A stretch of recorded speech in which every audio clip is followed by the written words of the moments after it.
All right. Good morning. Wow. What a great game. Stayed up all night to watch that. Whole time I'm like, is this a good idea? Is this a good idea for my mental health to stay up all night to watch Cole Irvin pitch and the bullpen? But it turned out as, oh man, what a just great game. So the end of the game, I don't know if it was my anxiety or what, but I swear I thought Taylor, the last out for the Dodgers, I thought that guy hit a home run or at least hit a double. They had first and second with two outs. And Otani's sitting there on deck, and Dominguez has thrown 32 pitches. The guy hit it really, really hard. And Kowser's in the right spot, the right time.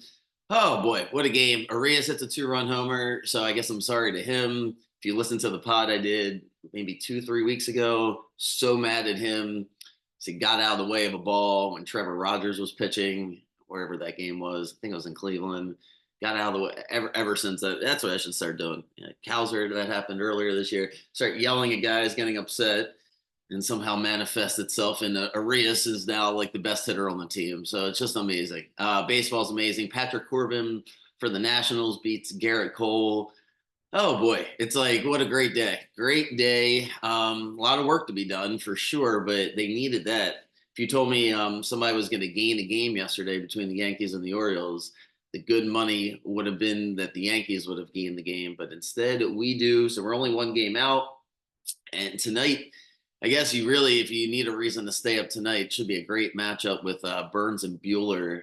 Bueller, one of the best pitchers, what was one of the best pitchers for the Dodgers for a long time. Battled a lot of injuries, trying to come back. I'm anxious to see him pitch. I haven't seen him pitch in a while. And yeah, it's not to be, I want to stay positive here, but when we have these injuries, the one positive is that Hyde doesn't have to sit there and make too many decisions. We're not really pinch hitting with Rivera or Soto. Um, I guess Slater can pop in if we need him to, but it's just felt like a clean game. We weren't, I don't know, just felt more relaxed watching that game. And the bullpen was great. The bullpen, there's no other way to say it. The bullpen was great. And wow, just great game. Padres get it done. I guess I was half right. I go 2-1, so that's nice. Cease still just not pitching sharp. This Cardinals team is just desperate and they're fading away. So it felt like the Padres were going to win no matter what. But I assumed the game was going to be lower scoring. I'm glad I didn't make any of those prop bets. Bogarts fell short, which I don't know how that happened. They had so many hits, but he wasn't a part of anything. But at least go 2-1 there. And looks like I picked the right team with the Padres because they've been hot for the past, man, they've really been hot. Would have, their prop bets. If you want to understand why I'm not taking Jackson Merrill or Manny Machado every night, it's just there. It's becoming, it's like the Gunner earlier in this year where it's just so expensive. So if the value, I really don't like hits, run, and RBIs at 2.5. It's just a lot has to go right for that. So I stay away from it. And if it's over minus 150, then I just stay away from it. When baseball, just too many things can happen, and you start paying those types of odds because you want to pad your record. That's what happens to people in the business that are selling picks and always selling something is they try to get these cheap wins, right? Where you go, hey, but what about the juice when you lose that? Shouldn't that count for like 3 games when you're taking somebody that's minus 260? And they'll try to brush that over. But anyway, so yeah, things are going pretty good. Really wanted to talk about one thing because I don't have any other bets yet for the NFL. I'm not sure if I will. I'm looking forward to breaking down the teams and giving, I guess, less confident predictions, right? More of an analysis because my confidence, as I've said before, is in the bets. My future bets. Love the Colts. Love the Seahawks. Those are the two teams that I like the most, where I think you get the most value. I like the Dolphins, and I like fading the Saints and the Eagles. But those three bets would be second tiers. I'll put all of this out in writing before the season starts when I am 1,000% locked into every single bet. But the Colts and the Seahawks are the teams that I like the most. I wanted to do all right. So the Ravens roster, I want to transition. It's probably the best time to do content for the next 2 months, being a Baltimore sports fan with the Ravens and the Orioles. So I'm ready to talk Ravens. The roster, there wasn't too many roster cuts that were, you can debate one or two guys here and there, but nothing super interesting to me. The thing that's interesting is Trenton Simpson. I think that's a huge upgrade at the middle linebacker spot over Patrick Queen.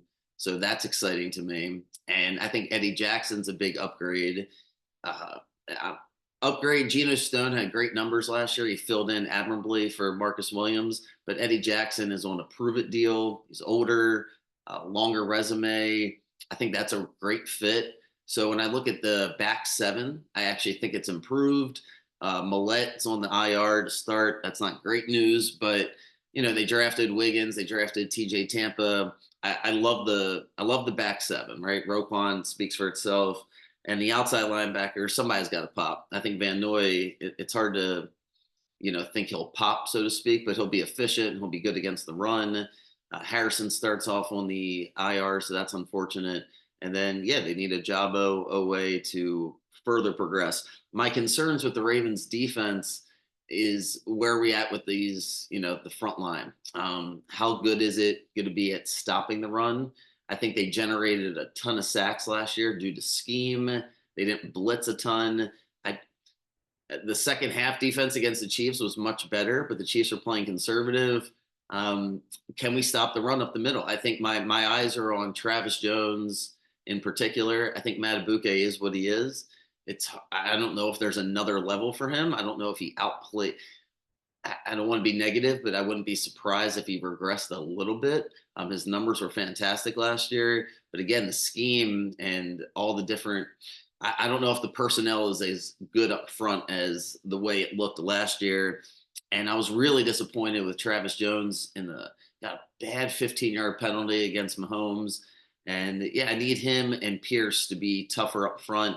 Teams are going to try to run the ball against us. You're going to have a hard time passing against us, and you're going to want to have ball control. So it's going to start with the Chiefs. I guess you'll learn. I think you learn a lot more about the defense against the Chiefs in week one than you do about the offense. I'll get to the offense in a second, but the defense, yeah, I'm really curious to see if they can just force the Chiefs into some 3rd and 7s and 3rd and 8s. The Chiefs are too much ahead of the chains in that first half, and it allowed them to convert all those 3rd and 4th downs. But anyway, I don't want to relive that too much.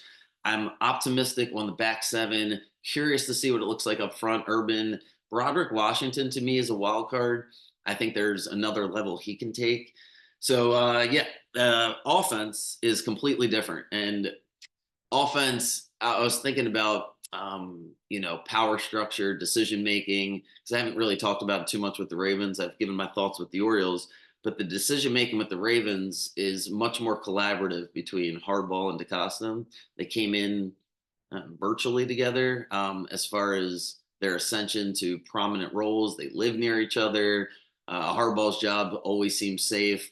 So it's definitely a collaborative process. However, somebody's got to make final decisions, right? Just like any relationship, any sort of business relationship, there has to be a final decision maker.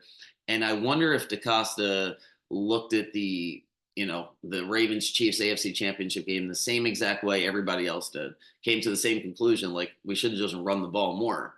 But how do you get that message across when you're the decision maker and you still want the process to be collaborative? You don't want to, it's very delicate, to manage egos. If you're not going to fire people and you're empowering the offensive coordinator to actually call the plays, and you're empowering the head coach to run the team, but you're DeCosta and you're like, why didn't you guys run the ball? Like, what are we doing here? How do I get that message across?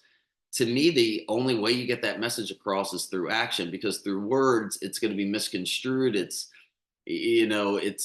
not worth it. It's over with, right? It's like, I think Hardball and Monken would do it over again.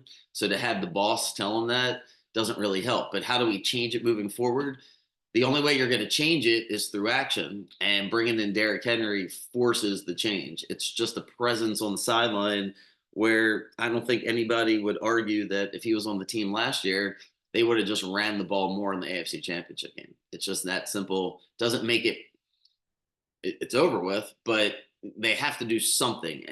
Like, you couldn't just run it back. And I was thinking, like, man, what would I do if I was in charge of the Ravens? Like, not trying to be a fan, but like, yeah, because as a fan, it's almost like I got to hold my breath here until we get all the way to December again. How do I find joy in this team? It's hard because we were so close last year, but the general manager and the coach, they don't get to think like that. And I think you have to do something completely different offensively to have a different vibe. And you're not going to change the quarterback, obviously. And there's only so many changes you can make. So the change is we bring in the most accomplished running back. Probably not the best running back right this second, but he's certainly the most accomplished running back that's playing in the NFL. He's the one that's able to demand the ball, whereas Gus Edwards and company aren't able to do that. So I love the addition of Derrick Henry. The thing that might be a little bit of a hot take, if you will, is football comes down. This will be my point for the day, but football comes down to 3rd and 5, right? Like if you get the 3rd and 2, most teams are feeling great. They should convert that. You get the 3rd and 8 and further, the odds are going to get you. There's too many good pass rushers. But when you're in that 3rd and 3 to 3rd and 6 range, right? Like that's where football is. The red zone plus 3rd and 3 to 3rd and 6. What is your identity once you get into the red zone?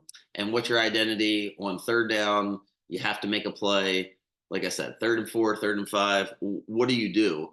And when you go across the league, you have to stay away, in my opinion, from a gambling standpoint and from, who I think is going to win, who are the teams that I trust. If they don't know what they're going to do on 3rd and 5, if it's not clear, if other guys on the team don't buy into what the game plan is on 3rd and 5, if there's not a clear hierarchy, I stay away from that team. I'm like, that's big trouble. It's volatile because when things aren't going well, and that was Diggs last year in Buffalo, it's like, well, what are we supposed to do on 3rd and 5? The ball's supposed to come to me. If it doesn't come to me, well, the coach doesn't think it should go to you, right? I think we should run a different offense. And so if you don't have a firm identity on what you do on 3rd and 5 moving forward, I think you're behind the 8 ball. So with the Ravens, I don't think they had that last year. I think that to me, it's a clear hierarchy. It's Mark Andrews, but then the hot take is it's Isaiah Likely before it's Zay Flowers. Flowers, it's not necessarily a negative on him, but Lamar's skill set revolves around the middle of the field. Having these 2 tight ends in a league now where the safety play and linebacker play, it's at its all time, I don't say worst, but it's the least emphasized that it's ever been. Right now that we're in this passing league and spreading them all out, having all these receivers, the linebacking, it's just not as deep, as talented as it used to be. A lot of teams don't emphasize it as much. So when you have 2 tight ends the way that we have, plus Henry in the backfield, I think that has to be the hierarchy. If it's 3rd and 5, to me, it's Andrews and Likely. If they're doubling Andrews, can't double everybody, right? So Andrews, Likely, Flowers, not so much. And I think last year, that's what the problem with the Ravens were. They were so comfortable all season long beating teams. And in that Chiefs game, it's like, what are we doing? What are we doing? Like, what's our go-to play? What's our go-to when the chips are down? We need a play, and there. I don't know if Flowers buys into that. I'm not 1,000% sure what Andrews' health is, but to me, the identity of the Ravens has to revolve around Derrick Henry, and then when it gets a 3rd and short, just hit the tight ends. Hit the tight ends. Then let's get the big plays down the field. But Aguilar, Flowers, Bateman is average to below average if you compare it to the rest of the league. And the emphasis has to be up the middle. We'll see what the offensive line looks like. Yeah, curious. I'm not going to grade the Ravens offense too hard the first couple of months because I think they got to figure it out. Derrick Henry, he doesn't just like fit in. The offense has to revolve around him. It's been like that ever since he's probably been 6 years old. Like he's always the biggest, best player on the field. That wasn't different last year. The Titans just sucked, but he still was the biggest, best player on the field. And that's the case here. He's the biggest. Lamar is probably the best, but the offense with the RPOs, that's what it needs to revolve around. It can't be what the Eagles are trying to do by bringing in Jahan Dotson, who does he think he's a number 3 receiver? If you ask him, no. I think that's why Washington got rid of him. He probably thinks he's the number 1 over there instead of McLaurin. Like these guys have high opinions of themselves. So the Eagles want to do more of a passing attack. That's why they bring in Kellen Moore. That's why I'm down on them. And higher on a team like the Ravens that says, you know what, the identity should just be running the football. Like, recognize what the quarterback does well. We ran the ball great last year. It's just at the end of the year, the identity was Lamar make a play similar to what Buffalo does. And that just usually doesn't work. That might be the misnomer about what Kansas City does. It's never Mahomes go make a play. It's a drawn up play for Kelsey. And then it was Rice last year that emerged and made the big plays for them down the stretch in that Super Bowl. But they don't just Mahomes make a play. Now, sometimes it turns into that, but there's a clear identity of a hierarchy. I think the Ravens have to make it Henry, Henry, Henry, and then on third and short, let's just find the tight ends. Flowers, Bateman, Aguilar, it's just eh. But all right, so that's that for today. Yeah, so I shall see you guys in the morning. I'm trying to think. I have a really great podcast that's going to come out next week. Recording it actually this afternoon, so I'm excited about that. But I'm going to put it out next week, in the beginning of next week, right before football starts for the NFL. And yeah, I'll see you guys in the morning. Have a great day. Again, if you need anything, if you haven't been here for a little while because it hasn't been football season, I've gotten a couple messages saying, "Hey, what happened or what's going on?" I've talked about it a million times. Privately, I've talked about it on here. I'm not going to go backwards and talk about what happened last year. But frankly, if you're new and you popped up after football, not new, but if you've been here, but you were not paying attention after football season and you just haven't really, you don't know what's going on and you want an explanation, I'm happy to talk one-on-one with that. I did record a podcast that's, yes, I can put a link back up there, but I really just didn't want to bring back up negative energy publicly at all. I feel great about where things are headed. And yeah, this company is a success no matter what, because I'm doing what I want to do and I believe I'm doing the right thing. So regardless of what is said, if you have any questions, I'm an open book about it, but I prefer to do that privately. So if you have any questions, just shoot me an email, shoot me a text, and yeah, have a great day. Orioles late tonight, so definitely get an in nap before this game. Hopefully we can get tied, at least just maintain a 1 game deficit. So we'll see. Have a great night. I'll see you guys tomorrow.